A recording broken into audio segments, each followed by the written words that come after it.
Hit TV YouTube channels లో మీ వ్యాపార ప్రకటనలకు మరియు ప్రమోషనల్ ఇంటర్వ్యూస్ కోసం వెంటనే సంప్రదించండి.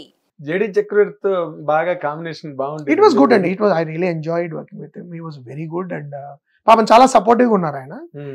Of course once things didn't work, ఆయన కూడా politely he stepped aside and he went with. ఆ తర్వాత సినిమా కంప్లీట్ చేశారు. మరి ఎవరు కంప్లీట్, జేడి గారు కంప్లీట్ చేశారు మా సినిమా. వేరే వర్షన్స్ కొన్ని తీసేదో రిలీజ్ కూడా అయినట్టుంది మధ్యాహ్నం వచ్చా, లిమిటెడ్ రిలీజ్ అయింది. I didn't here it. Yeah, but he was very sweet. He was very actually JD గారి షేవ్ కంప్లీట్ ఆ సినిమాలో ఫస్ట్ టైము ఎవరు బాగుంటారు అన్నప్పుడు యూఆర్ కాస్టింగ్ మెయిన్ యాక్టర్ ఎవరైతే బాగుంటారు అంటే ఐ వాస్ సడన్ గా జేడి చక్రవర్తి గారు ఎలా ఉంటారో అని మరి రాము గారు సజెస్ట్ చేశారో నాకు గుర్తులేదు. నేను అన్నాను he'll be good if he's shaven అన్నాను. And he was really surprise when I did the shaved photo shoot and sent him. Ramu గారు వాస్ వెరీ సర్ప్రైజ్, నాకు ఎందుకు రాలేదు ఈ ఐడియా అని. అండ్ జేడి గారు యాక్చువల్లీ జేడి గడ్డం తీసారండి, తీసారండి, చాలా బాగా చేశారు ఆయన. I still like his performance in that my version. కాదు గడ్డం అంటే జేడి చక్రవర్తి అవునవును ప్రాణం. But he look very good in that film without the beard. And చాలా బాగా చేశారు కూడా. Very subtle, very nuanced performance ఉంటుంది.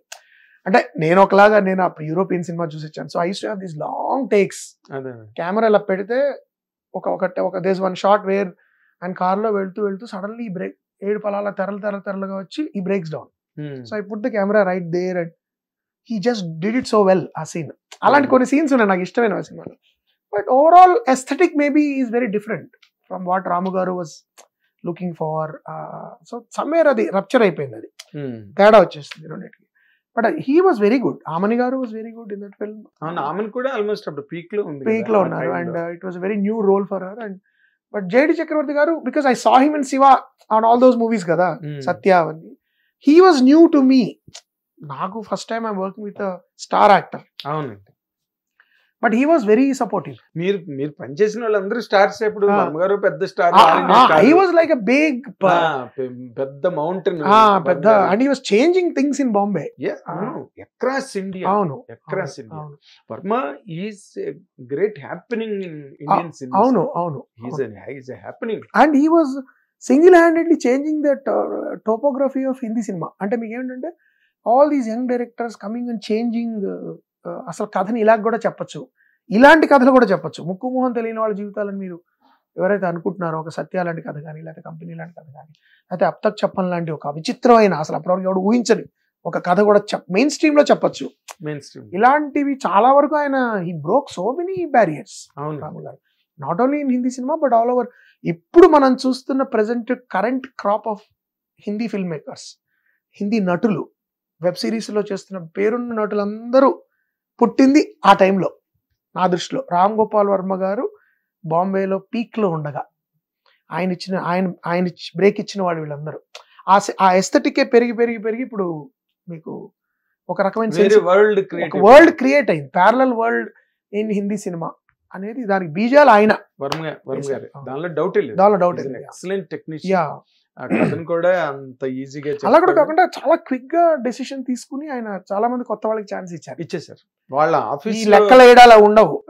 ఇఫ్ యూ లైక్ సంబడి, నాకు 10 నిమిషాల్లో యువర్ డైరెక్టింగ్ ఫిల్మ్ అని చెప్పేశారు. ఐఎమ్ లైక్ షూర్ అండి. నేను ఎదురు అడిగా. నేను ఆయన చెప్పేసిన తర్వాత నేను ఇంటికి వెళ్తే మళ్ళీ ఫోన్ చేశాను ఆయనకి, రాము గారు మీరు చెప్పింది నిజమేనా అంటే నాకేనా, why are you, what is, no you're doing it, what is a doubt అని చెప్పారు ఆయన.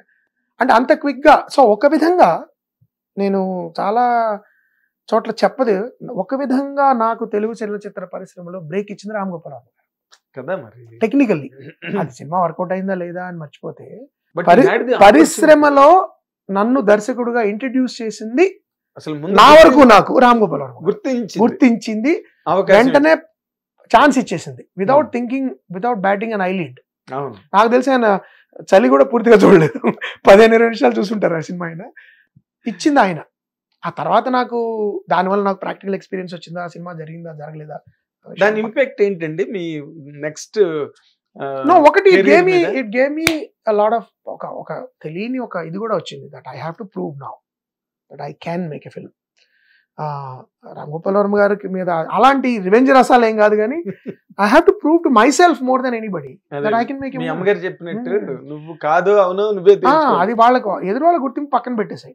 బట్ నువ్వు maybe your different thinking, you think differently as a film maker maybe, అది అయి ఉండొచ్చు కదా. కాబట్టి నువ్వు నిన్ను ప్రూవ్ చేసుకోవడానికి సినిమా చేయాలి అని, అది చేసుకోవాలి ఎలాగైనా. And I did. నేను దాదాపు 2003 నవంబర్ డిసెంబర్కి బయటకు వచ్చేసాను దానిలోంచి. బై 2004 మే గ్రహణం అయిపోయింది. I finished it and it was selected for Kolkata festival in November. డిసెంబర్లో ట్రివేండ్రం ఫెస్టివల్ సెలెక్ట్ అయింది. జూన్లో నేషనల్ అవార్డు వచ్చింది 2005లో. అంటే 2004ది 2005లో ఇస్తారు అంతేగా. So it was a quick fire thing అనమాట. I wanted to just prove to myself that I can actually with the most limited resources cinema చేయగలను నేను. సో ఆ డ్రైవ్ కి నాకు ఆ రిజెక్షన్ అనేది హెల్ప్ అయింది. Just to give me that drive, that determination. రెండు for all practical purposes I had Muraliraj గారు అన్నట్టు ప్రాక్టికల్ ఎక్స్పీరియన్స్. ఎవరు నాకు ఇవ్వని అవకాశాన్ని ఆయన నాకు ఇచ్చారు. ఒక సినిమా మొత్తం సినిమా ప్రాక్టికల్ గా ఒక పూర్తి సినిమాని చేసి ఎడిట్ చేసి దానికి నాకంటూ ఒక విజువల్, నా విజువల్ ని నేను ఎలా చూసుకోవచ్చు తెర మీద అని మీరు కంప్లీట్ చేసి లేదండి, ఫుల్ అయింది కంప్లీట్. 40-45 days లో సినిమా మొత్తం కంప్లీట్ అయిన తర్వాత I think they reshot some parts, అంటే ఆయనకి నచ్చని పార్ట్స్ ఏవైతే మళ్ళీ రీషూట్ చేసి తర్వాత చేయడం అని నేను అనుకో, దట్స్ వాట్ ఐ హర్డ్. నేను బయటకు వచ్చేసాను తర్వాత. I decided not to participate in that film anymore. So I came back and నేను గ్రహణంలో పడిపోయాను వచ్చి రాగానే. ఇంక నేను బట్ ఏంటంటే ఆ ప్రాక్టికల్ ఎక్స్పీరియన్స్ ఒకటి వచ్చింది. రెండు ఏంటంటే అందుకని ఎప్పుడు I'm always grateful to Ram Gopal Varma గారు because of that the way they handled the situation and the way they gave me the opportunity. ఎంత క్విక్ గా నాకు ఆపర్చునిటీ ఇచ్చారు and the respect with which we parted ways. That's more never about ఏంటా ఇంత chance ఇస్తే నువ్వు ఇలా తీసావు, ఇలా ఎప్పుడు లేదు. అది చాలా డిగ్నిటీ ఉండాలండి. అలాంటి మీకు చాలా డిగ్నిటీ, ఇంటెగ్రిటీ ఉంటేనే అలా అనగలుగుతారు. ఏంటి ఇంత డబ్బులు ఖర్చు పెట్టి తగలెట్టేసావు నువ్వు, అంతే కదా, గుడ్డిగా నిన్ను నమ్మేసి నేను ఎక్కడ కూర్చున్నాను, ఒక రష్ కూడా చూడలేదు, ఇవన్నీ అనొచ్చు ఆయన. హి never said that. He said it didn't work the way I thought it didn't work. Simple గా చెప్పాడు. ఇట్ ఇస్ క్రియేటివ్లీ నువ్వు నేను వేరు.